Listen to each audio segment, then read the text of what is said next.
И исках да кажа също, че мисъл форма. Това е много важно нещо. Душата влиза през очите ни, защото трябва да го видим, да го преработим, да влезне в сърчицето да тупка след 3 месеца. Как тук стои 3 дена около тази, да разбере, че тази реализация, това самочувствие да види тялото. И почва пътя към Озирис. Нали. Има малки такива митологически подтиквания, както казва някои хора в тази програма. Но всяка цивилизация си има задача и то е важно.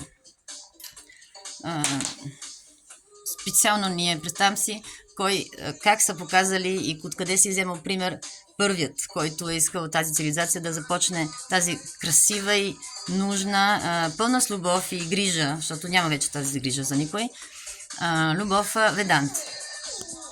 Веда, и после Юрведа и така нататък. И наша мисъл форма наистина като си проклиняме и като само с едно погледче и нещо завидим, ние сами си го правим и защото го правим става, а не защото има някаква касетка в нас. Тази касетка би трябвало да е пълна с мисия и да няма време хората да се самоизяждат.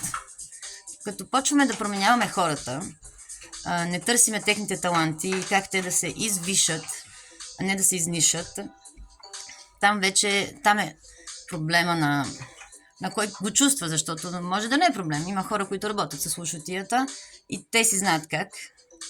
Те са се търсили, те са се ровили и може би знаят как да използват. Не знам, не мисля, че тракиците са били по този начин, но траки също е код, като карма. И не е много по-различно. Таоизъма е в момента, който те почват да взимат метала в ръце. И да може да се самоизвини, че като мислиме за индуиста, как чака да падне ябълкото от дървото, за да я вземе да изяде. Този респект вече отдавна го изпуснал, таоизъма, и почва профанацията на цивилизацията. Ние не сме в профанация, ние сме точно в разцвет, за да се профанизираме. И да стане по-бързо. Нали? Мерси.